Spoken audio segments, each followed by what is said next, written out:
Are you not entertained? Right. Let's get it started. This Julius the Humble from Humble Renaissance. This is the Lift Podcast, Social Sundays. Over here, we got my guy Metro North, my right hand partner. Then we got the Queen, Kwani B. And then we got the true savage over here, Miss Akuna Matata. How do we pronounce it? Talk to him real quick. We're going to officially introduce our very special Miss Queen holding it down, True Savage. And then we're going to have then we got a podcast. We're going to be interviewing the GOAT, somebody that's going to be able to give us a lot of information regarding real estate, and that's Mr. Cameron. So before we get to Mr. Cameron Norfleet, Miss True Savage, let's let everybody know who you is for a quick second. Just give us like a good 2 minutes, like 1 minute, like 60 seconds. If you ain't ready, let me know. Hey, what's up, y'all? Hi, Mr. Cameron, guy.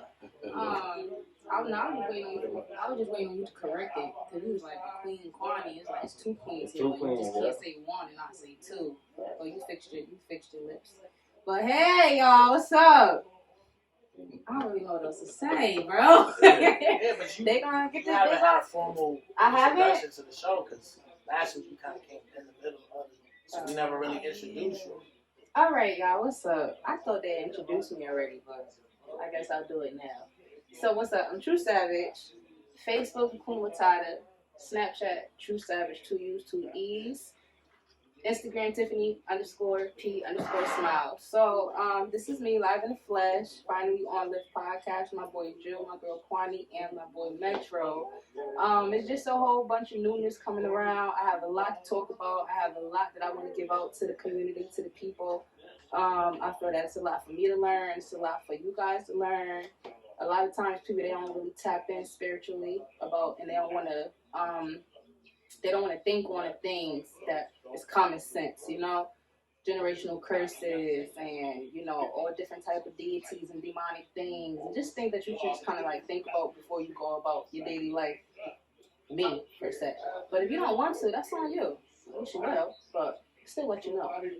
But hey guys, we back and we about to start. Just call me, stop laughing at me. We about to start, and that's that. Word up. So yeah, Kwani B, then Metro. Want to say some things to the crowd, to the audience? I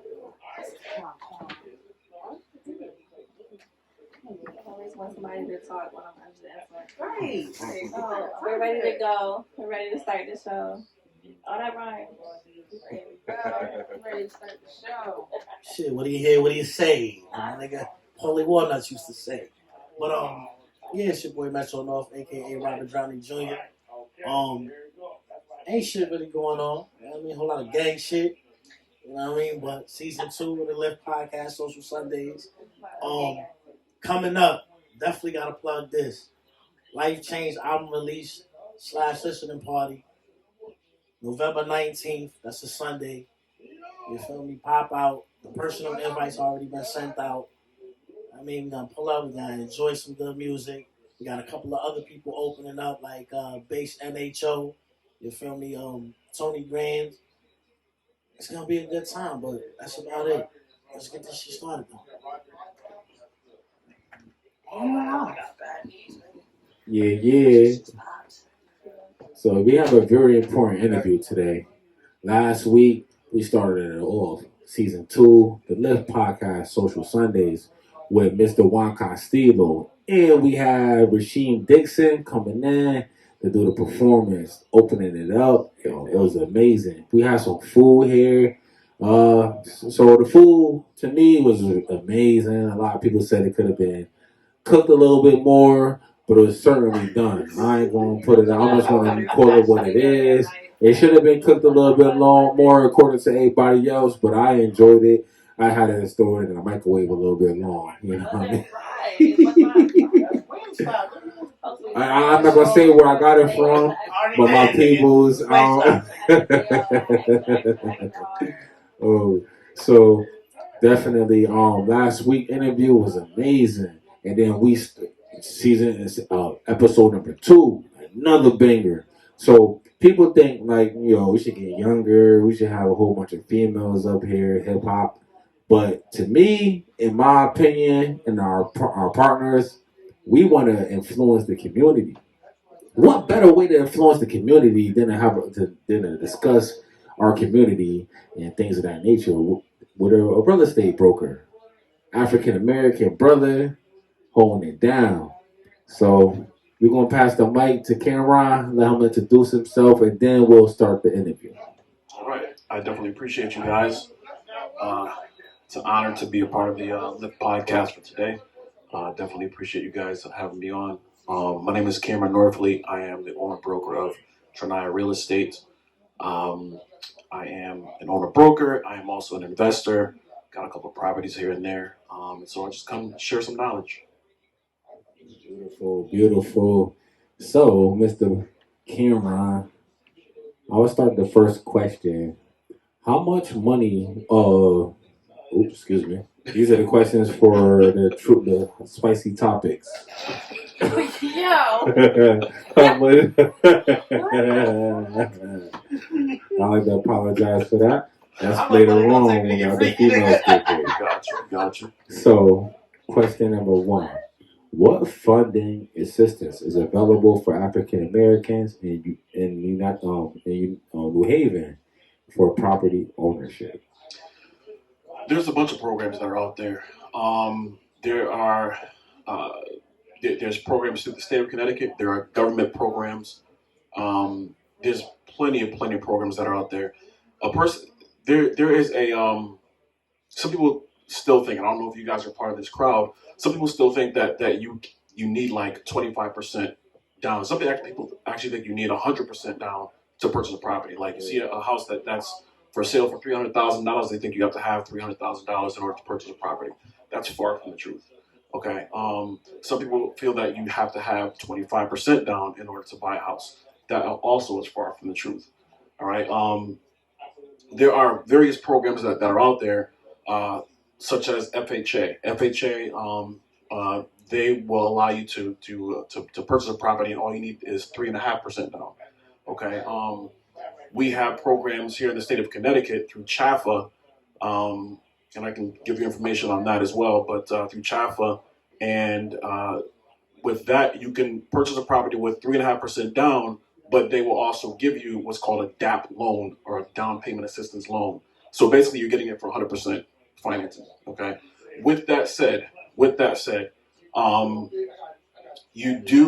yes, you can buy a house with 100% financing. However, I never, ever, ever recommend that anybody buy a house if you're broke, because the thing is that home ownership is a serious thing. And if for someone who is coming, fresh into home ownership, it's easy to still have that renter's mindset and feel like, well, if something breaks, I could just call XYZ. No, far from the truth. When something breaks and you're the homeowner, that's on you.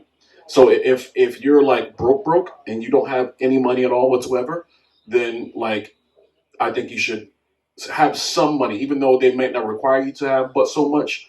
You still want to have some money, just in case something breaks. So yeah, there are plenty of programs that are out there. Let me see the question. No, whatever question you want to add. These are my questions. He's a real estate broker. Yes, I am. Can you just elaborate for the people who don't know what that is? Okay, so excellent question. So there are. Just before we start asking. Yep, for sure. So they're real estate agents. A real estate agent is a person that pretty much helps people to buy and sell properties. Okay. Any real estate agent has to, in the state of Connecticut and pretty much most states, they have to work under a real estate broker. Okay. A real estate broker is I can hold other real estate agents' license. And which means that I allow them to go out and sell homes and help people sell their homes and help people buy homes and things of that nature. So basically a real estate agent is a person that is licensed through the state to help people buy and sell homes, but they have to work underneath a broker, and I am a broker that they can work underneath. Yep. Okay, so I'm currently looking for, nice little bachelor pad and shit. But I've been doing like the things you said. What is it? This CHAFA, this FHA. Yeah, the FHA. So I've been doing all of that like the past couple months. But what advice would you give to somebody with felonies on their record? Because you know a lot of times, even when it comes to renting, a lot of times it's like obstacles you gotta go through to get in a place that's comfortable. Because my perspective, when you got a felony on your record, they will prefer you in the trenches. You know what I mean, you paying what? Paying $9.50 for a room, got shared a kitchen with somebody, in the bathroom with somebody. Like, what's some advice you would give somebody with some felonies on their record that is looking to either rent or have ownership of a home? So one thing I love about real estate and building wealth through real estate is real estate doesn't care your race. Real estate doesn't care about felonies. There are plenty of people that have built a large amount of wealth through real estate that have these things that would hold them back in other professional settings. Um, as long as you can qualify for a loan, the bank's going to loan you the money. And even aside from that, there's I don't want to get too deep in this, but there are different types of loans. When we talk about commercial loans, like if we start talking about getting into investing, when we talk about commercial loans, what they look a lot less at your personal credit and they look more at the deal. So if the deal makes sense and the numbers actually make sense, they're going to loan you the money. They don't care what you look like. Why? Because they're going to make money. You know what I'm saying?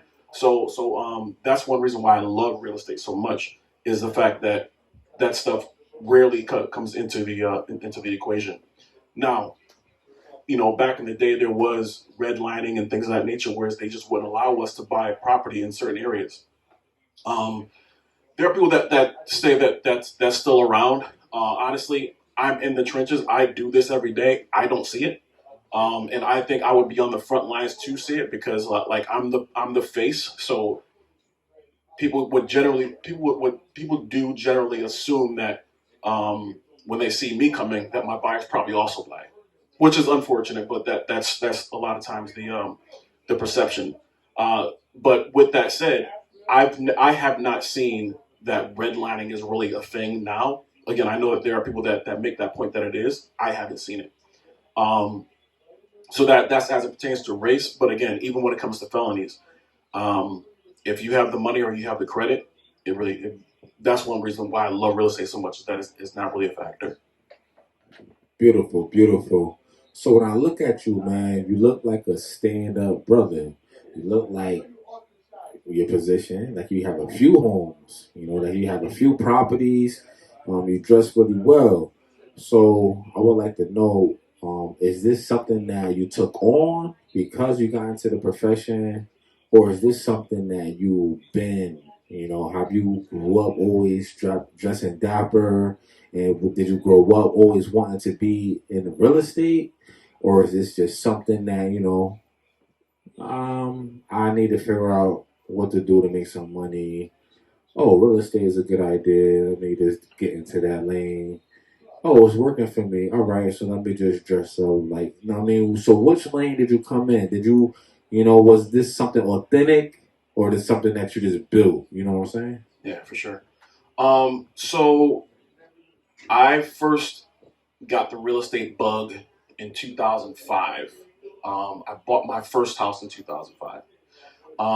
And I bought my house from someone that flipped the house. Right, so my house was a fresh flip, and so I looked at how much I paid for the house, and then I went on the city records and saw how much he paid for the house. And I'm like, I got to do that, right? Because he made like I forget the exact number to be honest with you right now, but it was well over $100,000, and he only owned the property at the time. It was only like a couple of months that he owned the property. I'm like, this guy made 100. Now I don't know how much he put into it, but the difference. I'm looking at the difference. I'm like, this guy made over $100,000. You know what I mean? And he only owned this house for a couple of months. So that's what kind of sparked my interest in. Um, but also. I was considering when I bought my house. I bought a single family house, but I was also considering buying a multi-family property at that time as well. and I wish I did, but I didn't. But yeah, well, once I saw how much money he made in that, then I really decided, that's something that I wanted to do. That was in 2005. I didn't actually get into real estate until 2008, which was, I don't know if you guys realize, but that's when the market was really starting to crash. Yeah, so it was kind of bad, but fortunately, I did have another job at the time. I was working for the state at the time, so I wasn't depending on that real estate income. But over the years, I've bought property, and I've got a decent portfolio now. So that I can attest that the money is good. There are headaches. There are definitely headaches that come along with it. But it's a great way to, like I said, to amass a decent amount of wealth and actually, have something to pass down from generation to generation, which is what I love. Yeah, so I see that my understanding is that you seen a lot of wealth in it. Yeah, That was your main motivation. That was your only motivation actually that you spoke on. Are there any other motivations in why you joined the real estate? Uh, why I joined? No. It was pretty much, I saw the Straight money. You just yo. But they I did saw the say money. like 95% of millionaires, or like probably the number is Yeah, higher, but those are the guys that are they're all in real estate. real estate. Yeah. Yeah. So I mean, I definitely enjoy what I do, because I don't think you should do anything just for the money. The money is what kind of sparked the idea within me. But I actually really do enjoy the work. You know what I mean? And that's why I've stayed for so long. I've been doing real estate for 15, almost 16 years at this point. So, if it was just for the money, I would have, I would have got in, and when times got hard, I would have got out. But I really enjoy doing what I do. So, Especially doing it through a recession. yeah, for sure, definitely. What do you think is the first step to buying a house that you would tell someone? So the first step to buying a house is to get yourself pre-approved for a loan. So with that, you would go to a lender, whether that is your bank or there are other lenders out there. So you would get pre-approved through a lender, and they will basically go through all your finances. They'll tell you how much they feel that you could afford, and then they will let me know or whatever. Like, okay, this person can buy a house for 300,000, 400,000, whatever, 250, whatever the case may be, and then we actually go, start looking for a property that way. Um, Now, I did say that they will tell you how much they believe that you can afford. I say that to say that you also want to ask them, okay, what would the monthly payment be on this particular um, price point?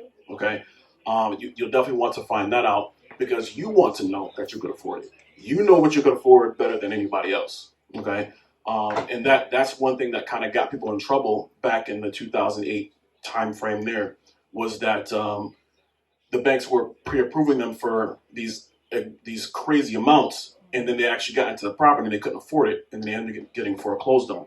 So you always want to be your own best advocate. So when you do go for that pre-approval, you want to ask them, okay, what will be the monthly payment on this type of mortgage?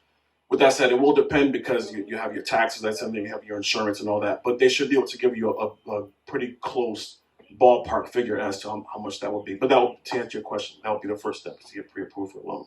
Okay, that makes sense. And I heard you say you regret not buying a multi-family home first. So do you think it's better than to buy a multi-family? I'm so glad you asked me that question. 100%, 100%. So I recommend, let's put it like this. Have you guys heard of house hacking? Yeah. Nah, I haven't. Okay. So house hacking is basically, there's a couple ways to house hack. The way that most people think about it is that you buy a multi-family property. Let's just use a 3-family because they're like everywhere, right? At least around here they are. So you buy a 3-family property, and you live on one of the floors, and you rent out the other 2, right? And with that, like, you literally have someone else that's paying your mortgage for you. So I mean, if your mortgage payment is $2,000 a month, and the first floor is paying $1,300, the second floor is paying $1,200, now you're actually cash flowing. But You know what I'm saying? You're making money to live where you live. You know what I'm saying? Now it doesn't always work out that way to where you're making money. But let's just say you're paying $200 out of your pocket for the mortgage payment. Like, think about that. How much are most people? I'll talk to you guys out there. How much are you paying for rent right now? Okay, I bet it's more than $200.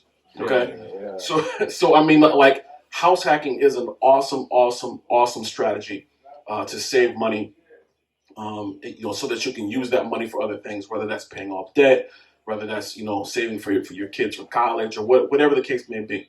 You would find the reason why you're saving that money. But yes, I really do wish that I would have bought a multifamily as my first property. And what I would have done is you buy that multifamily, save your money, save your money, and then eventually you can get that single family dream home. A lot of people, at first they want to do that first. I want to buy a house, I want to buy the home of my dreams. Yes, but you don't have to do that right now. You know what I mean? Get your multifamilies, and this is if you're somebody that wants to be a landlord, because not everybody's built for this landlord life. Believe me when I tell you, right? But if this is something that you want to do, then yeah, your first, honestly, in my opinion, your first several properties that should be a multifamily property until you get to the point where you're like, I'm good with the multifamilies. I'm ready to get my single family. At that point, that's when you get your beautiful, dream home and so on and so forth. That's my recommendation. So.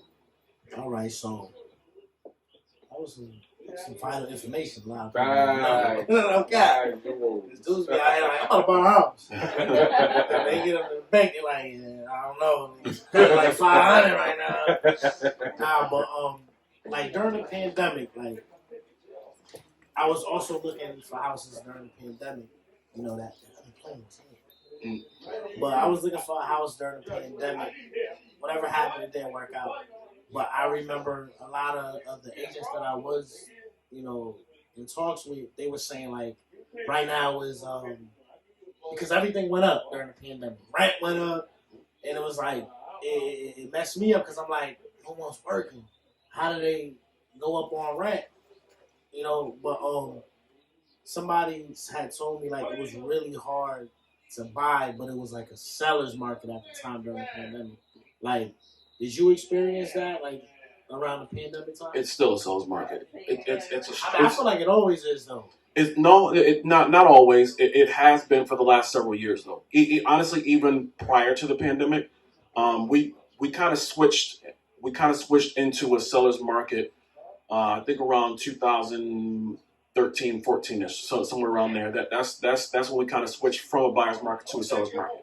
Now, I know people kind of say that, buyer's market, seller's market, so on and so forth. There actually is a criteria for what is a buyer's market, what is a seller's market.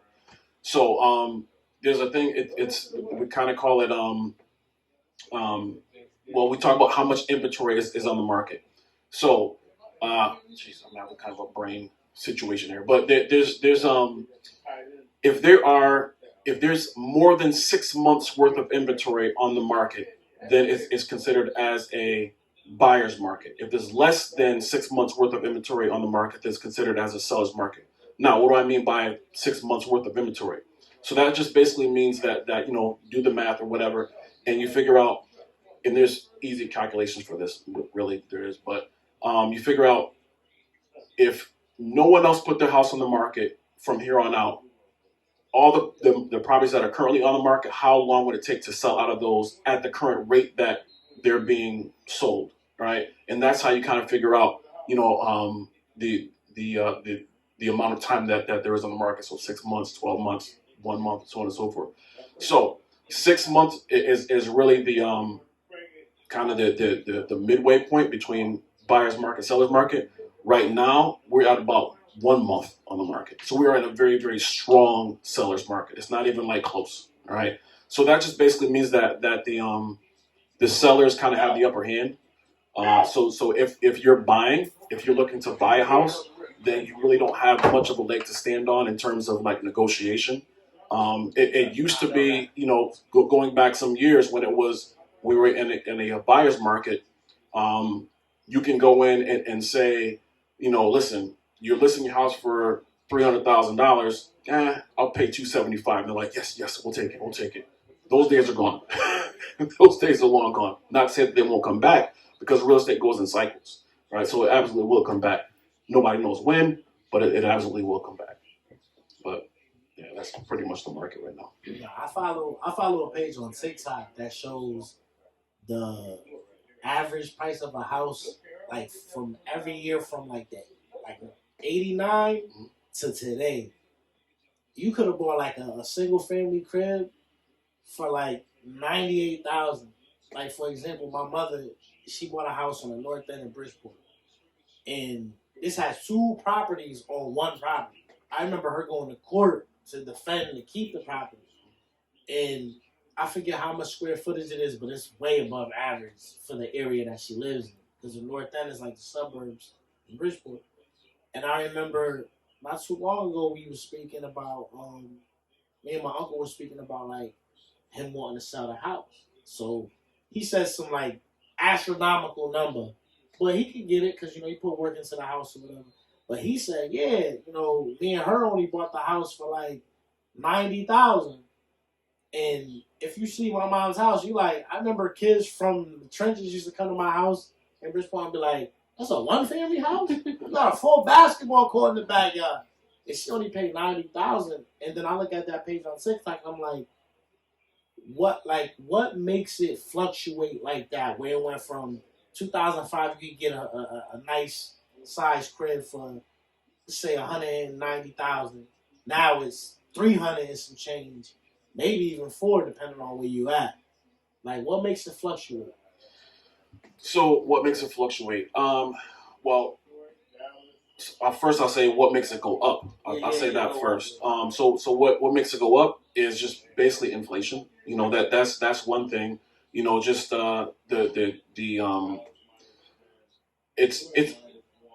it's a combination of a lot of things. But for one, the value of the dollar goes down. I don't want to get too deep with all the economics and stuff, but the value of the dollar goes down, in which causes the cost of everything to go up. With that said, when people have money, they can offer more for these houses, and the price of the houses are going to go up. So the way that it works in real estate is, if house A sold for $300,000, I just keep saying that number. I don't know. That's about the average price of a house right now, about $300,000. You like your average house or whatever. But if a house sold today for $300,000, then they use that as a comp or a comparable for the next houses. So since the market has been going up, generally what the next person in that neighborhood is going to do is they're going to say, well, they sold their house for $300,000. I'm going to try to sell mine for $305. And so and so seeing to the fact that the market has been kind of trending upward anyway, when they have their appraisal done, then the appraiser is going to say, yeah, it's probably worth about $305, and they can pay $305. Now that's a new comp, okay? And so the next person that tries to sell their house, well, I want to sell mine for $310, right? And so that's kind of, in a very, very roundabout way, that's kind of how these houses continue to go up in value. Yeah, as far as single family houses, there actually is a lot more, like when it comes to like multifamily and things of that nature, because it depends on how much they're actually making in rent. When we talk about like commercial properties, it really depends on how much income they have coming in as opposed to the comps. But again, I'm trying to keep it kind of simple. So.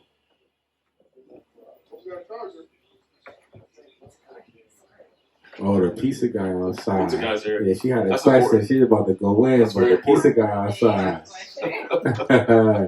So, are there any specific loans or grant programs for African American men with children in New Haven for home buying? Loans for African American men with children. With children. This very simple answer to your question is probably not. No, not really. So no, and it's funny that you say that, because I remember, this is going back some time because I'm remarried now, but going back some time, I actually was thinking about going back to school, and there was a young lady I was talking to at the time, and she had gotten a grant to she had gotten a grant because she's a single mother, and so I'm like, oh, this is awesome. I want to apply for this same grant. And they said, no, this is for single mothers, not single fathers. I'm like, well, it's kind of messed up, right? I forget. But it is what it is. So yes. So I mean, are there any grants for single fathers or what have you? I'm gonna say pretty much no, or at least none that I know of. But with that said, there are programs out there that many people will qualify for. There's actually programs out there for people that are on Section 8. You know what I mean? Like you qualify for this because you're on Section 8. You know what I'm saying? The first time home buyer. That's how I was about to bring that. I was just about to bring that shit up. About Section 8, right? Yep. How do you get on Section 8? Like, so I know they got that listing that they pull up every few months, whatever, and then you gotta like make a phone call, like when they're ready to do it, right? So, like, what's the whole process with Section 8? How can men that are working, that got good jobs and stuff, that got good money, but listen, what the hell is Section 8 then? All right, what is Section 8? That's in the 8th section. Well, that actually is what it is. It's the eighth section of a particular document that talks about that's with HUD. The HUD it's a federal entity. Not the hood. HUD, HUD. So yeah, so I mean, what is Section 8? It's a program through HUD that is there for low income individuals. I do know some guys that are on Section 8. It's not just all women, but it's a program for low income individuals that so that they can afford for housing. One great thing about Section 8 is that they do allow you to live, or they allow you to apply to live pretty much anywhere. It's not just in certain sections and certain housing projects or what have you. You can pretty much live anywhere. I have Section 8, tenants or whatever. So that's one great thing about Section 8 is that they pretty much allow you to live pretty much anywhere. Humble C stole my question. I was gonna ask you what it was, but I was gonna just say like what consists of what qualifies you for it, but you basically just explained it. So on that note, we're going to take a 5-minute break. The Lift Podcast, Social Sundayz. We got Julius the Humble. We got Metro North, Kwani B, and True Savage. We're interviewing this is one of the most educational podcasts that I have ever been involved in. Mr. Cameron Norfleet. We got some of the Lifty baddies here, the Lift Podcast baddies. And yeah, we're about to get to some more questions. So one of my next questions is, what advice can you give to African American men with children in New Haven to improve their credit scores for better mortgage terms? Yeah, so you absolutely positively want to be intentional about it. Okay. And like we had discussed earlier, one of the most important things is be intentional and stop buying dumb stuff.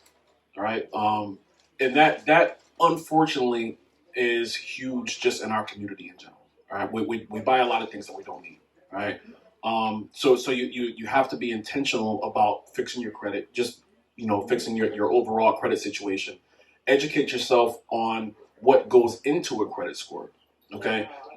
Because I don't remember all the percentages off the top of my head, but some of the biggest factors is obviously late payments is one thing. All right. So that's one of the biggest factors when we're talking about fixing your credit.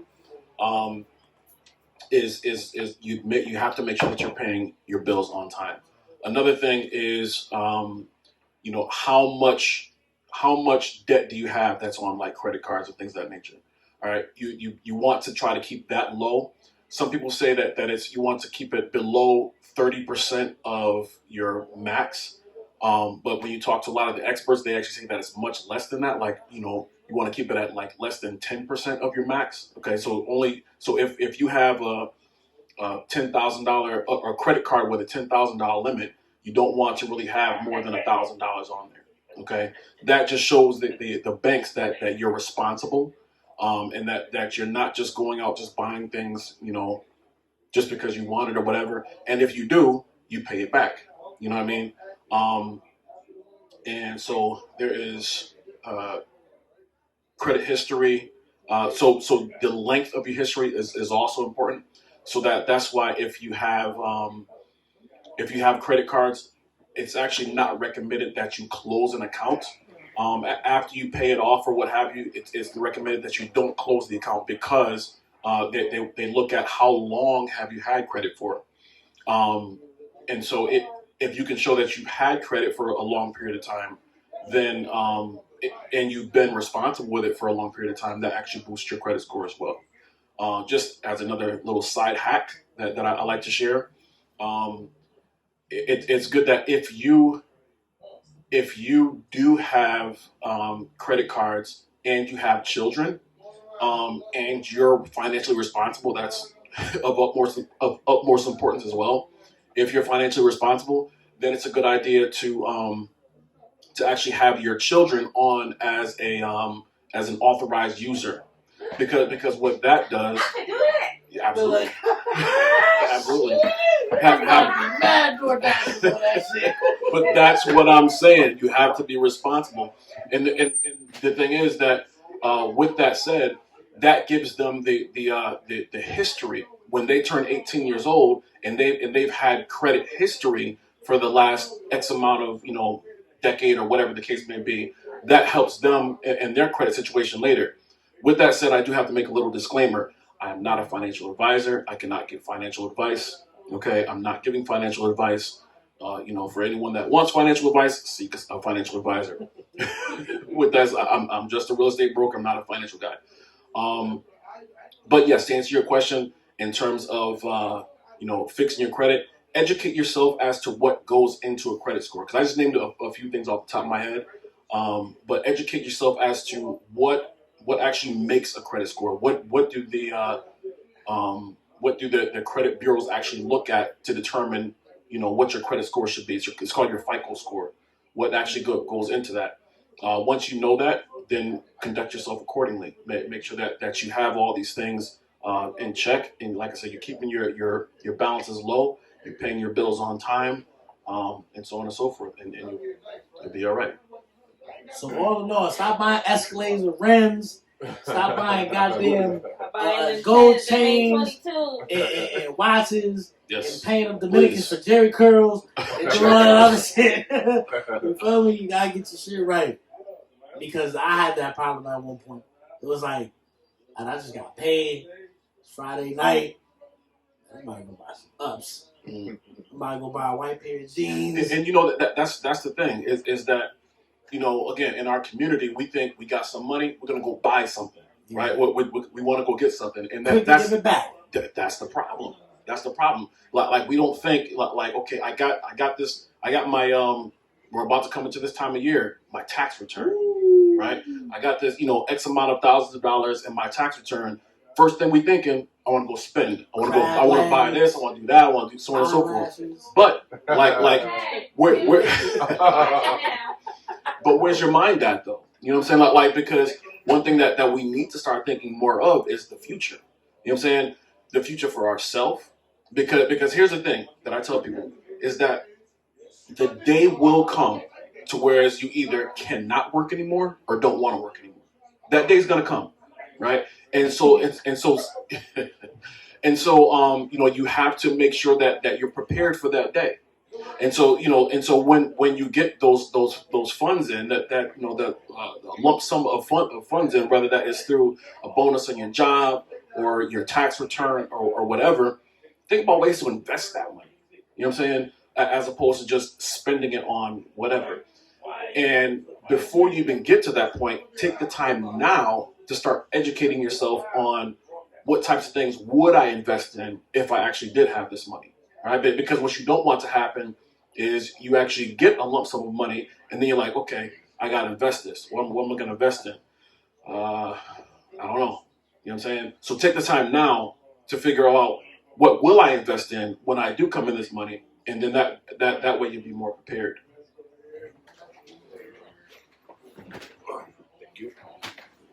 Yeah. So, are there any real estate investment clubs or groups in New Haven for African American investors? Um, nothing that's big. So not that I know of. I'll just say it like that. There are different groups that will invest together, but it might be pockets of friends. Because here's the thing: is that in order to get into like any sort of partnership or what have you, when you're doing something like that, you want to do that with people that you actually know and trust. You know, anytime you're talking about giving someone money to make an investment, you want to make sure this is somebody that you know and trust. Okay, for obvious reasons. I don't have to go into why you want to make sure you trust this person, but just like an overall groups that are specifically for black men, black women, or what have you that are just taking people's money to invest it. I don't know of any in New Haven. I don't know of any anywhere. Aside from like bigger firms and things of that nature. But those things are highly regulated by the SEC, the Securities and Exchange Commission. So I mean, if there are groups that are out there, I would hope that they are doing things the right way. But again, you want to make sure that this would be someone that you know and trust. But I don't know of any locally. And can you explain the Security and Exchange System a little bit more? Security and Exchange Commission. It's a body that regulates uh, people that are offering ways to invest your money. So we're talking about the stock market and things of that nature. They're all regulated. Like all Wall Street is pretty much regulated by the SEC. But the SEC also would regulate me if I was to say, you know what, all of us right here, we're going to we're going to pool our money and invest and we're going to buy a house together. All of us, right? We're gonna buy a house together. As easy as that is to say, that could be a violation of the SEC, of SEC policies and laws and things of that nature. So that's why I say, there might be some small groups that are out there locally that are doing that. And as long as they all kind of have a relationship with each other, for the most part, now I'm not an attorney, but for the most part, they should be okay as long as they all kind of know each other and they're kind of all in the circles. But when you start looking to get other people's money that you don't really know, then that's when the SEC regulations really start to play. Who run the SEC? Who runs it? Yeah. It's a government entity. I don't know exactly who the. I don't know exactly who runs it, but it is a government entity. Run that shit.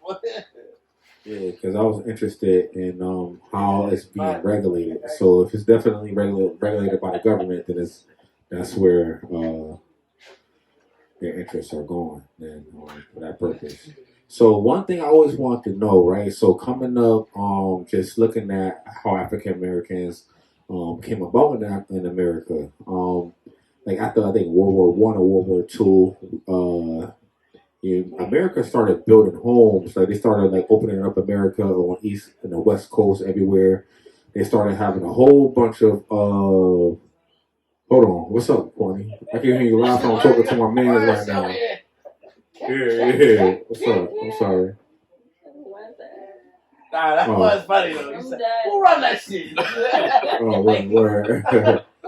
So like word. So I was always interested in like, because I know, all right, 77% of America right now is after Caucasians, but before that it wasn't really like that. You know what I mean? And Caucasian numbers definitely grew. They had a surplus of African Americans in the United States coming in through the slave trade. It was like 1 to 10. It's like every one white person to like 10 of us.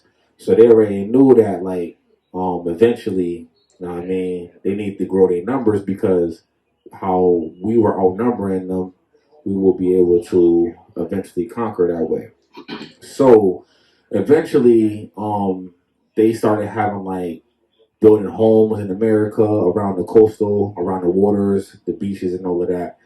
And at that time, at that time, were they just giving the homes to just privileged white people? Because was there like a credit system? What was preventing us from having those homes? Were we able to get those homes, or did they just block us from having those homes at the coastal areas and all of the homes that they built? That type of stuff. All right, so that goes back to what we were talking about earlier in terms of redlining. So redlining was actual government policy. Whereas the FHA, in which that's what I was telling you guys about before, that you could actually buy a house with 3.5% down. The FHA actually had rules that you cannot loan to black people in these areas, or more specifically, you can only loan to black people in these particular areas. And we see the effects of that even today, even though redlining isn't such a thing right now. But you can see that you can still see the lines. Just drive down the street and you can see where all the black neighborhoods are. That was where we were redlined to. Those are the only areas that you as an African American can buy property. So it wasn't so much that they were giving homes to white people, but they were giving loans to white people so that they can buy homes. Okay, and they could pretty much go wherever they want to buy, and they would say, for us, we'll let you buy, but you have to buy here, and you're going to buy at a higher interest rate. Okay, and so obviously that's kind of messed up for a variety of reasons. But yeah, that's pretty much what that was. They weren't necessarily giving homes to white folks. They were just they would give them the loans that they need. Even when it comes to business loans, they would they wouldn't give if we wanted to start a business, whatever type of business that might have been. If a person wanted to start a business, if they're white at the time, then they can get a business loan to start this business. If you were black, well, you save your money because you ain't getting a loan for nothing. You know what I'm saying? And that was pretty much that. So yeah, for sure. Man, listen. So I got some family. They live in smack dead Compton. So one day we were having a conversation about, like, I don't know if you ever seen what is it, Devil in the Blue Dress with Denzel Washington. I thought I saw all his movies, but no, I don't think I saw. But he was living in Compton at the time in that movie, and the shit looked like the Burbs. It take place in I think the 60s, 70s. Okay. And it was before they turned it into the trenches and shit. I probably saw it for some reason. But I remember asking them, how did they go from, because Compton at one point in America was working class, it was, white people, it was mixed community. But, how did it get to where it's now what it is? Because Compton is our Jets, basically, on the West Coast. But they got houses, they got yards, it's neighborhoods. It's not everybody living on top of each other like in New York. Because New York is basically just island with a gang of people on it. And I kept asking them, how did it get like that? But no one can give me an answer. And these guys that have been living out there from the riots from when the little girl got killed by the Asian lady. I forget her name. But, they've been living out there that long. And I'm like, so y'all was here when it was kind of getting to that gentrification of, all right, the white people moving to the hills now. Turn this shit into Hollywood and all of that. We're going to get y'all Baldwin Hills, basically. If you come into some bread, you can move here. But, I was asking them, how does that gentrification, how does it work? I don't know if you would know that. All right, so I'll say I have an idea as to how it works, but you're actually saying two different things, because what you're describing is actually not what gentrification is. Okay. And I can go into what gentrification is as well. I'm a rapper, by the way, so I don't know that much. It's all good. It's all good. I'm here to help.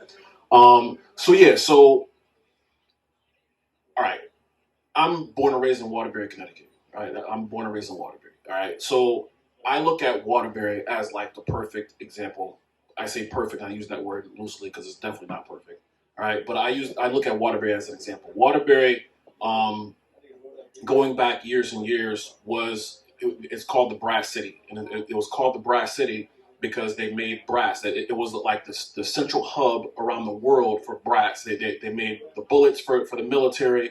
They made all the buttons that went on the military uniforms. Pretty much anything that was brass. Brass knuckles too.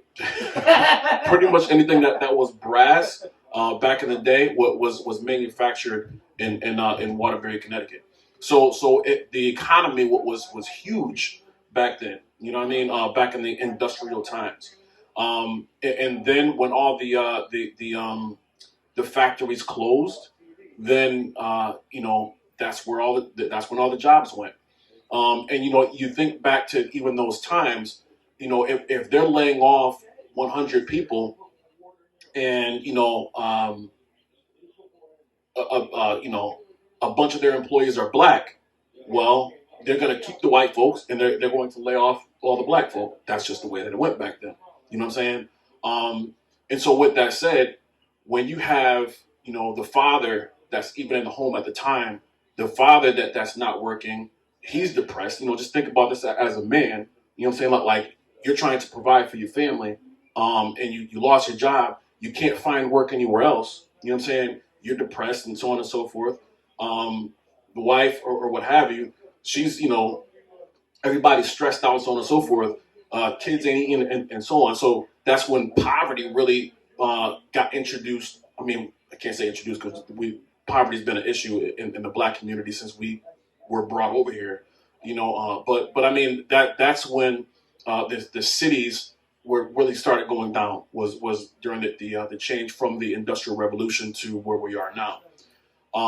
And so when you have that, you have the depression and so on and so forth, and then you introduce drugs. You know what I'm saying? You introduce, the crack era and things of that nature as well. You know what I'm saying? And I mean, unfortunately, those things rip apart a community. You know what I mean? And so that is one way. That's one way. Whereas you have this devastation that is taking place in black communities throughout the country. You know what I mean?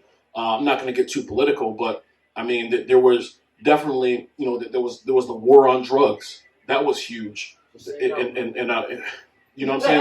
That was huge in our community. To whereas they're building all these prisons, they're giving all this money to law enforcement, and they're also introducing drugs into the black community, and then they're talking about you people are just a bunch of crackheads. You know what I'm saying? And so they're imprisoning all of our black men, thus separating the family, breaking up the family. You know what I'm saying? And with all these things compounding, that's why we have the poverty that we have in our communities today. You know what I'm saying? And so, yeah, I mean, I think that I would think, and let me know if I'm wrong, but that kind of would answer the question as to how did we get here, from there when there actually was, beautiful neighborhoods back in, Compton and so on and so forth. I don't know necessarily that the Industrial Revolution was huge in Compton, but I would certainly assume that it was, a lack of work. You know what I mean? And that, that and the drugs. 100%. Like I'm saying, it's the compound effect. You know what I'm saying? Like a bunch of things happening at once, and which is likely by design. But a bunch of things that are happening at once, and it kind of devastated our community. Listen, I'm not a conspiracy theorist. But when it comes to crack, I'm like, who was the nigga with the chemistry degree that was like, let me put this baking soda in this cocaine and make crack? Like, to me, like I said, I'm not a conspiracy theorist, but it's like, how did it get in our community? It was by design. You don't have to be a conspiracy theorist. You don't have to be a conspiracy theorist. And brother. Yeah, absolutely. And sex, like Juan Castillo said.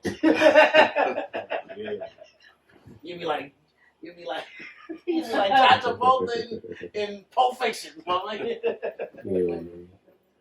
So I'm an African American man from New Haven, and I have plans on becoming a real estate broker. It wasn't too strong, but it's something that I definitely want to do as a part of my 15-year plan. So I wanted to have like a monopoly real estate broker, and also go back to school to become an architect. so that I could, because I'm an artist. I can draw you how you look, and I want to go to school to become an architect, where I could be able to build property, things of that such, and then as a real estate broker, I'll be able to sell the property. It's kind of like a monopoly of money. Can you explain the monopoly of that? Real estate and architect? Well, yeah. So one thing that I like to tell people, just in like people that are looking to come into real estate. Um, so real estate is it actually kind of is a tough business as a real estate agent.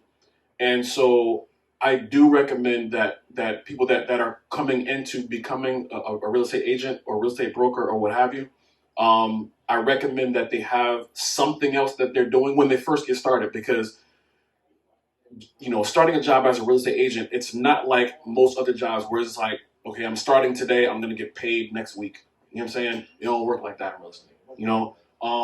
You have no idea when your paycheck is coming. You can do a lot of work up front. You showing people houses and showing them, 10, 15, 20, 30 houses. And then they say, you know what, we decided we're going to wait till next year to buy. And now you ain't getting paid. You know what I'm saying? And that's just the way that the business works. And so I do recommend that people that are entering into this business, because of that fact, if you have responsibilities, you got mouths to feed, you got, bills to pay, I highly recommend that you do something else as well. And if you're doing that, then I recommend that if possible, to do something else that's in real estate.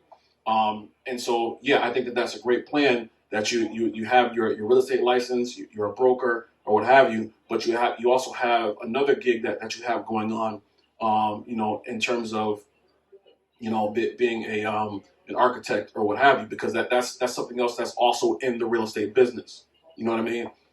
So yeah, I think that's a great plan. Something that you may want to get into? Architect? I don't necessarily want to be an architect. I'm kind of diversified in real estate. I'm a real estate broker. I do some property management. I own property. So I don't depend on that one stream of income to be coming in, so that I can live. You know what I mean? I've got a couple streams, and like I said, I recommend for anybody that's in this business, because you never necessarily know when your next paycheck is going to come. It's crazy, because I've actually been at the closing table, where it's like I was expecting my check to come from the attorney or whatever, and the buyer and the seller have some sort of disagreement, and now the closing is off, and I'm like, yo, what about my check? You know what I'm saying? But it happens. You know what I mean? And so I learned a long time ago, I don't count my money until the check is deposited into the bank. In hand. You know what I'm saying? Or not even just in hand, until it's deposited. That joint got to be in the bank. You know what I'm saying? So yeah, I mean, I don't necessarily have a desire to be an architect, but yes, like I said, I think that it's a good idea to diversify within the real estate industry. Okay.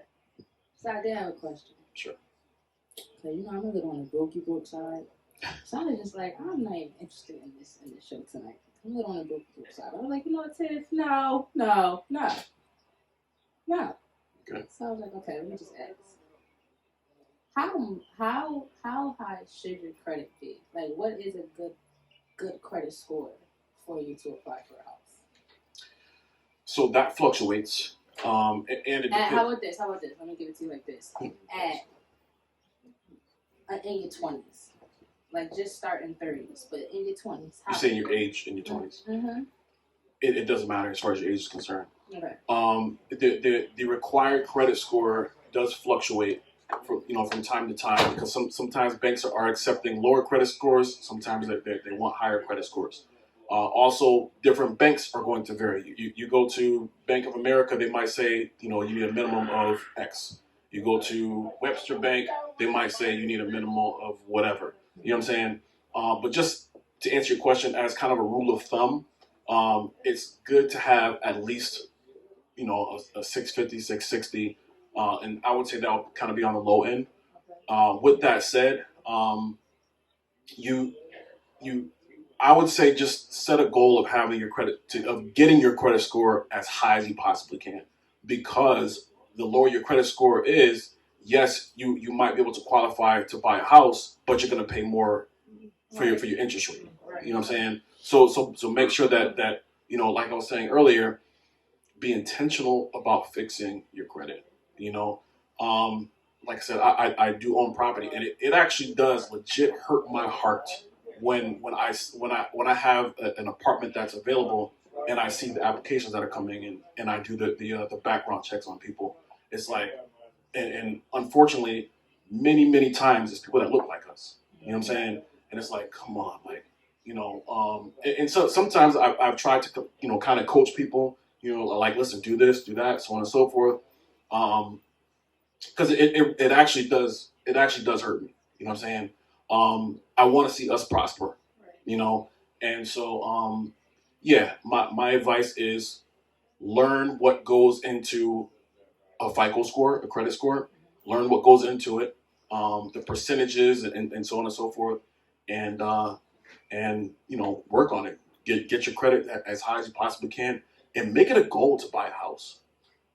Now, my next. So, what if it is a thing where you get your credit? What if it's a thing where you get your credit great, right? Your credit goes up, you start to build your credit, but you ain't got the money saved. How far can you go with that? Save money. No, I mean, honestly, like, yeah, like, it's work. That's first and foremost. It's work.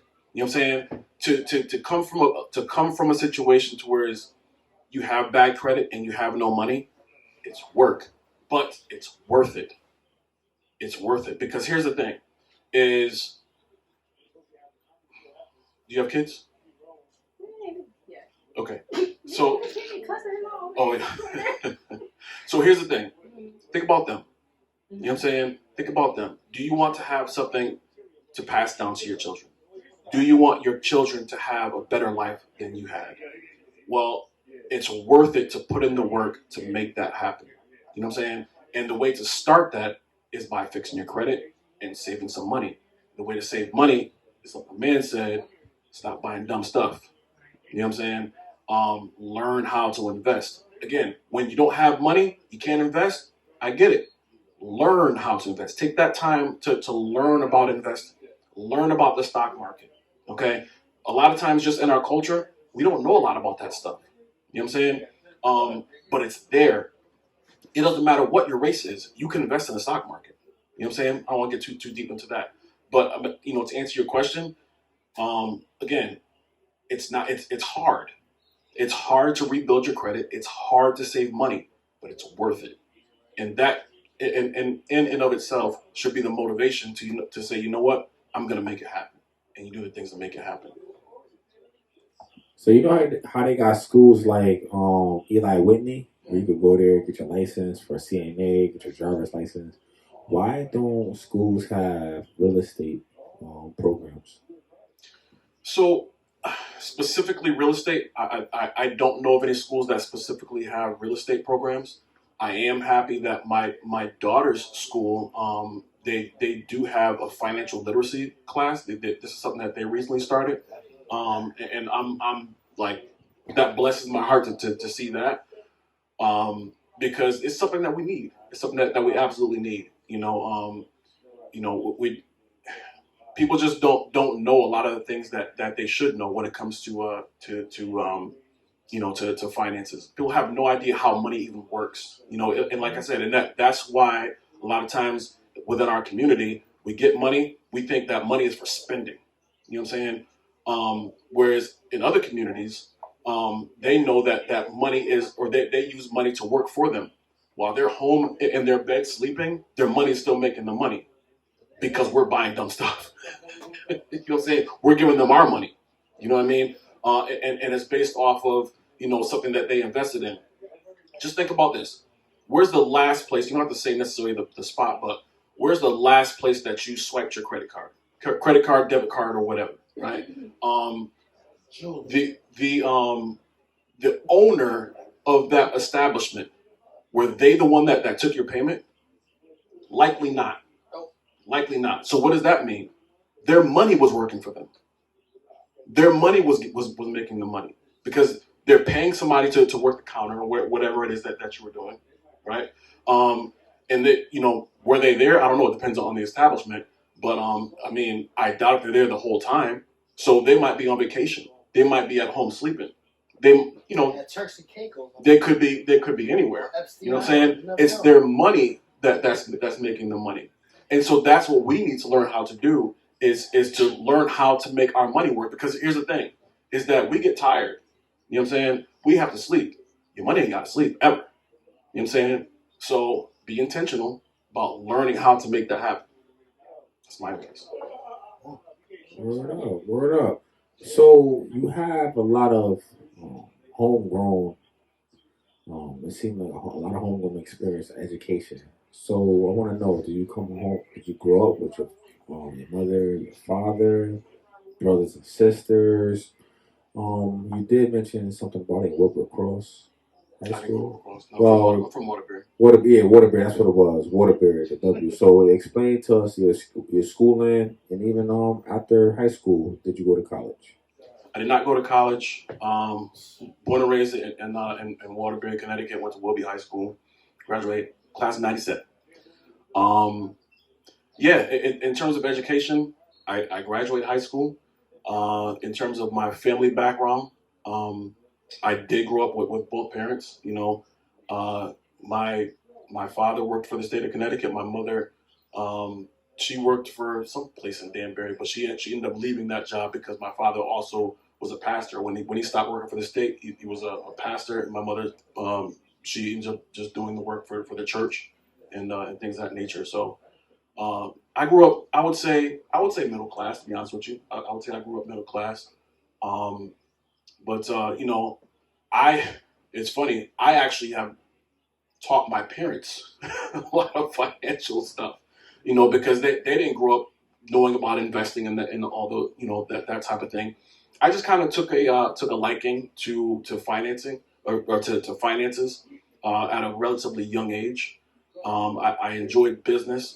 Even in high school, I just thought about business and ways to make money and things like just the way my mind worked. You know what I mean? And so I remember I used to tell my parents, when I would see them buy something like, "Are you putting money away? Like, why'd you buy that?" You know what I'm saying? I was a weird kid, I guess. But yeah. I see that you had a mindset, but were you putting into action at a young age to incorporate these type of characteristics? That's a great question. Yes and no. So the I got married young. Not married to her anymore. I got married young, and in that, that comes with expenses as well. And so, I would never change anything. I have two kids that came out of that marriage. I would never change anything. But financially speaking, we could have done a lot different. You know what I'm saying? But I did get to the point eventually to where I was like, you know what?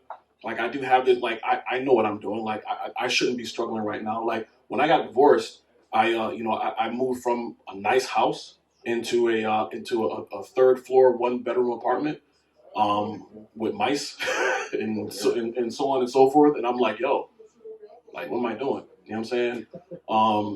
And I got myself together and made my life better. But here's the thing: is like I was saying before, in terms of investing, even when you don't have the money, that is the time to get yourself. I don't want to say necessarily in the books because you can look on YouTube, like it's everywhere right now. But get yourself the education so that when you do come into that money, you know how to you know what to do with it. You know what I'm saying? And that's kind of what I did. I had the knowledge, and so because I had the knowledge, I could look back at my past and be like, okay, that's where I messed up. That's where I messed up. That's where I messed up. So going forward, this is what I'm going to do. So I noticed that in self experience when I was like 18 years old, I was feeling a lot of pressure at home. I only lived with my mother. My father was doing his own thing, and I felt a lot of pressure from my mother to like get my own shit, get my own crib, and to move out. The relationship between her and I was very different. You know, I was very masculine and she was very like a woman dominated. So like there's two leaders in our house and it's like, no, I'm the one that pay the bills. You gotta figure it out. So she was pushing me out at a young age. At the age of 21 was when I finally got my first apartment. So because of that, like I really like had to like force myself. But what about other people in my situation? I'm pretty sure because we are living in a society where unfortunately, well, I'm not gonna say unfortunately, but a lot of our females are being assisted by through the government, which is, and then you don't see the men as being assisted by the government, so you'll see a lot of more so like men struggling than you'll see females struggling. So in that situation, for a young man, 18 years old, fresh out of high school, 18 to say 18 to 25, what do you recommend for them in that situation, man? Growing up without, the system, forcing the fathers out the home and things of that such. So just a man living in the system, a black man living in the system, 18 to 25 years old, being forced out of his home by a modern, woman that's very aggressive. What do you suggest to that young man? He's being kicked out the house. All right. So there's a couple points I want to make to that. So for all the parents out there, stop kicking your kids out the house. Stop kicking your kids out. I said it. I said what I said. Stop kicking your kids out the house. That's 30 still live at home with mine. No, here's the thing. Yeah, that's not a kid. That's one. But here's the thing. When you tell an 18-year-old like yo, you're 18 years old, it's time for you to go. Like you're setting that kid up for failure. Yeah, I agree with that. You're setting that kid up for failure. You know what I'm saying? Like that should be the time to whereas that young man, that young woman is building. But now here's the very important point though. Are they building? Because if they're trying to build, then let them build. I have a 21-year-old in my house right now. It's my stepson. Right? He's 21. He's 21 years old. He works a full-time job. He works a part-time job, and he's in school full-time. You know what I'm saying? Let's go. Bro, salute to you, man. Salute. You know what I'm saying? And so, does he pay rent? No, he don't pay rent. He's doing what he's supposed to be doing right now. He's building. You know what I'm saying? I have a 17-year-old daughter right now. Bless my little heart. I'm tell you what happened, right? So she got a job. This is going back a few months ago. She got a job. She found out that she got the job, a little minimum wage job at a little restaurant or whatever.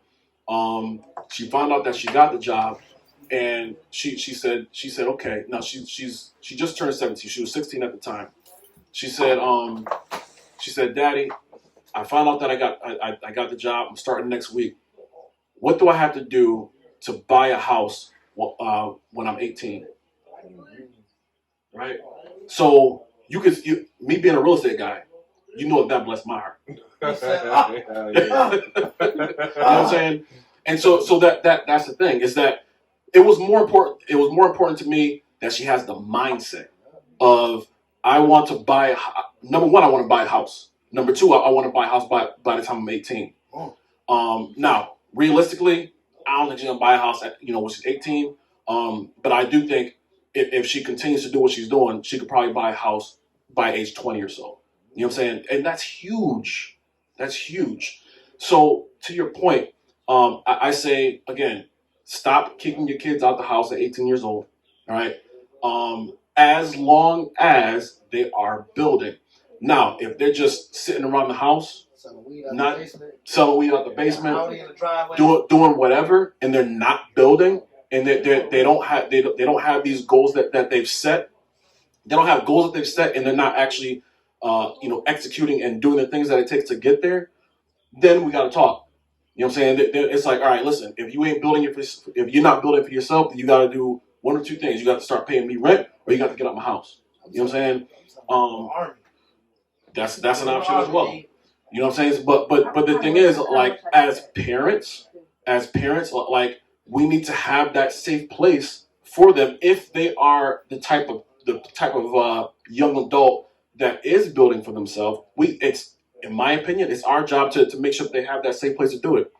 So yeah, now for those, to answer your question, for those that are not in that situation and their mom did kick them out the house, trying to figure out what's going on with her too. But yeah, for those that are not in that situation where they have that parent that's supportive and so on and so forth, and they did get kicked out of the house, and like you said, 18 to 25 or what have you. Listen, at the end of the day, you are grown. And so if you didn't have that supportive mom or dad or whatever the case may be, sucks, but it is what it is. You know what I'm saying? Like you got to make it happen for yourself. So I go back to what I've been saying. Educate yourself. Educate yourself on investing, because again, you're going to at some point come into a lump sum of money. Now, what is lump sum of money? For one person, lump sum of money might be $1,000. For another person, lump sum of money might be $10,000. Whatever the case may be. But you're going to come into a lump sum of money at some point. So before you get that lump sum of money, you want to know, when I get this, what am I going to do with it? That's why you want to educate yourself today. You know what I'm saying? Start educating yourself today on what am I going to do. And then after you really start to get a grasp of how to invest your money, then it's a matter of figuring out ways to legally get yourself some money. Legally get yourself some money. You know what I'm saying? Whether that means hustling in terms of, I got a job working at McDonald's, I got a job working over here, Walmart, whatever the case may be. If that's how you eat, you know what I'm saying? Like if that's the only source of income, you gotta do what you gotta do. You know what I'm saying? But I recommend, if you're going to do something like that, if you possibly can, live off of one stream of income. So let's just say you are working at McDonald's and you are working at Walmart. Live off the McDonald's income and stack the Walmart income. You know what I'm saying? Like you have to assign your money where your money wants to go, or where your money's going to go. A gentleman by the name of Dave Ramsey, he says, if you don't tell your money where to go, you're always going to wonder where your money went. And that is a very, very true statement. You know what I'm saying? So I highly recommend, for somebody in that situation, unfortunately, your mom done kicked you out.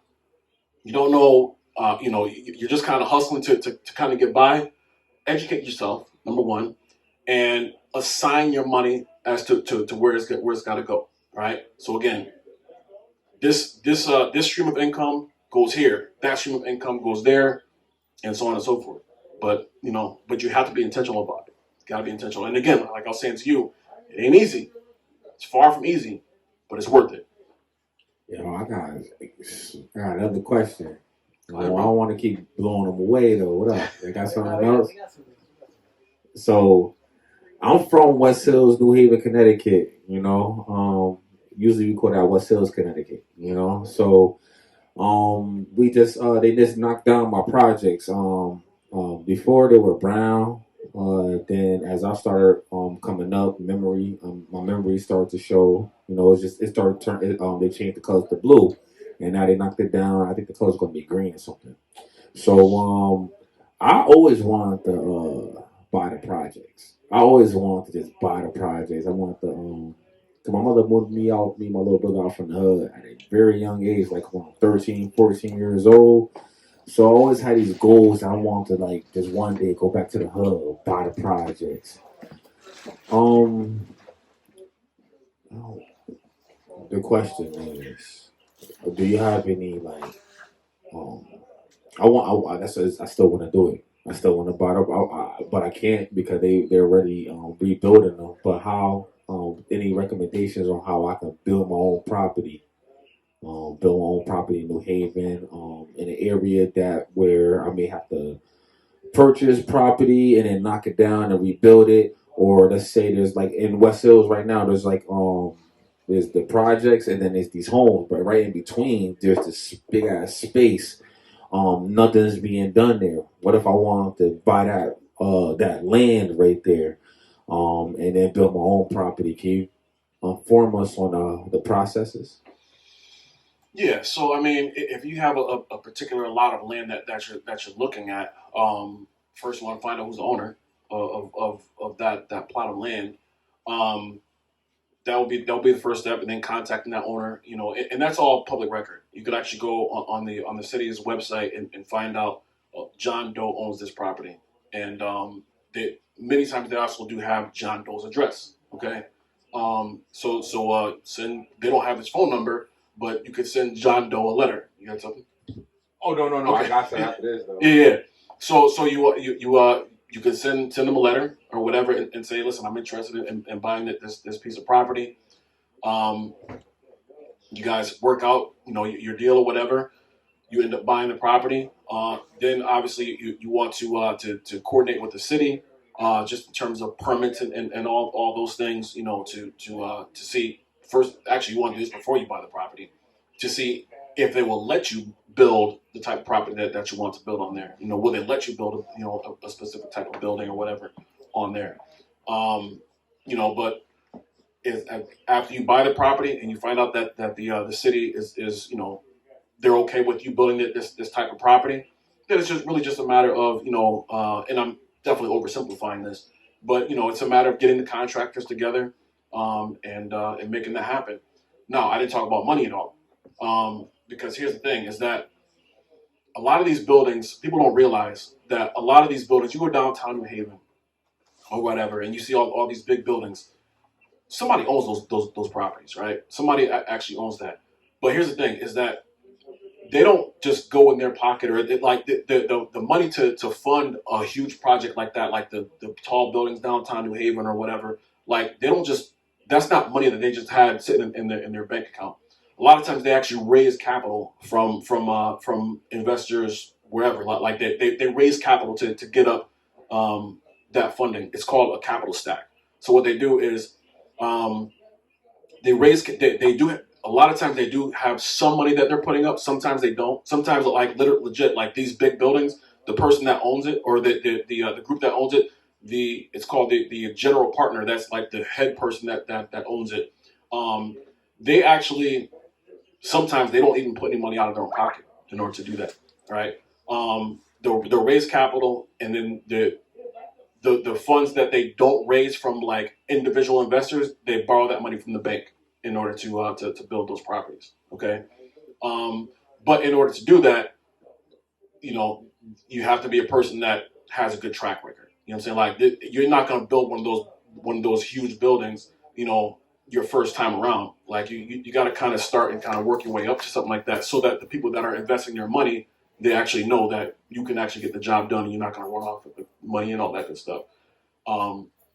But yeah, that's pretty much the process, and I'll just go over it real quick again. So the first thing that you're going to want to do is contact the owner, get the funds together, buy the building, make sure that the city is okay with you building whatever it is that you want to build on it, and then you do your thing, build that building.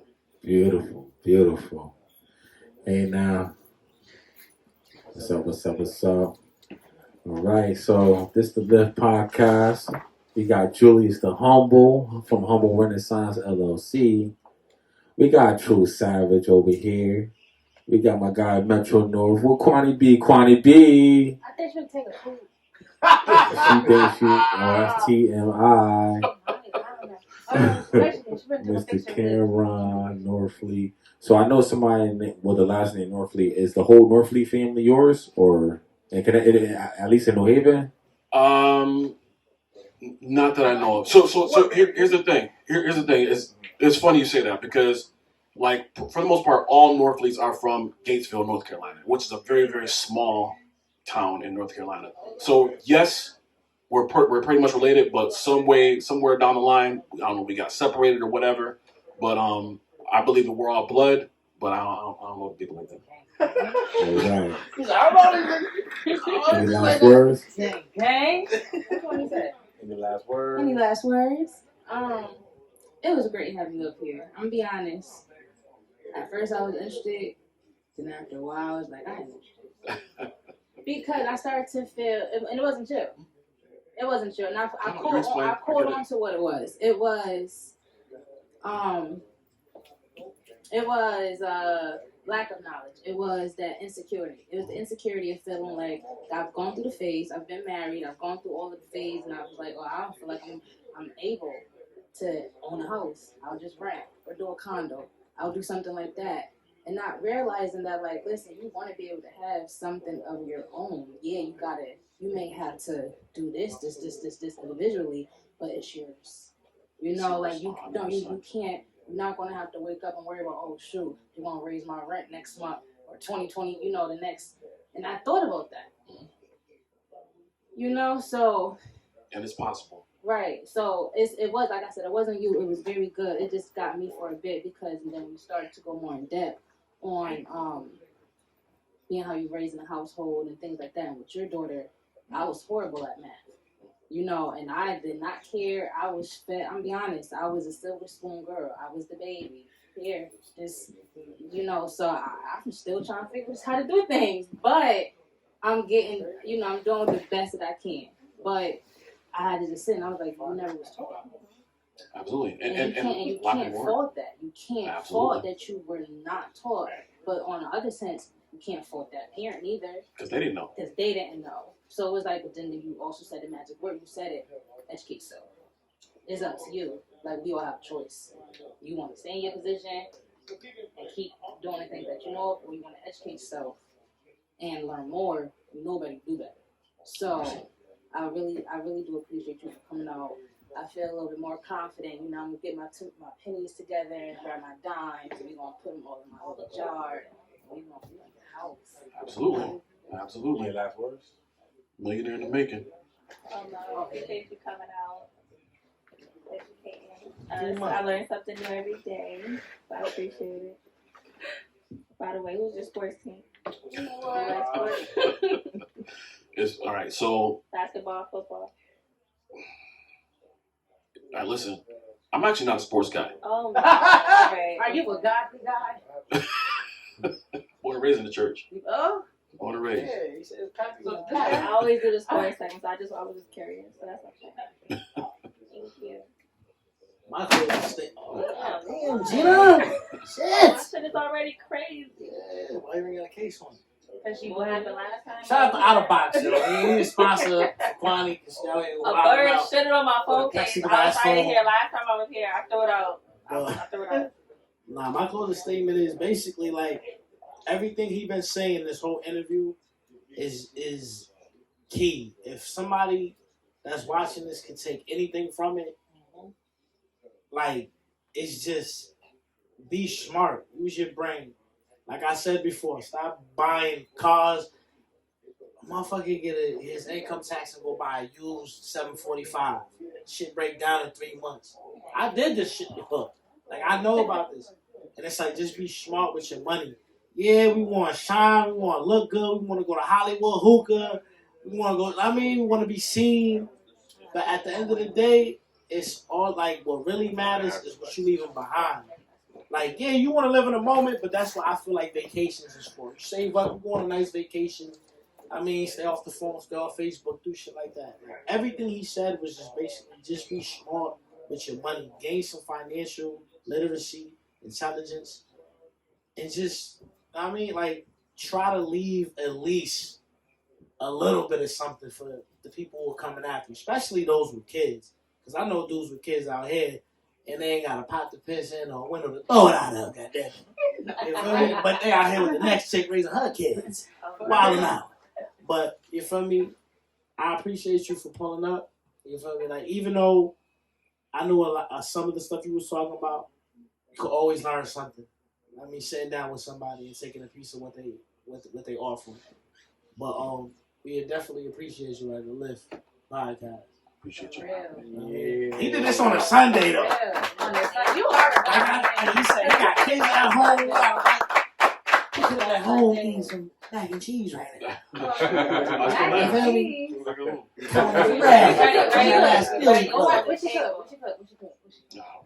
You don't I know. don't know yet. I told her surprise me. I told her surprise. I told her surprise me. I'm out here getting I know baby. when I get there. You gonna be hot? I know that's right. Shout out to his wife. Shout out for real. Shout out to his wife.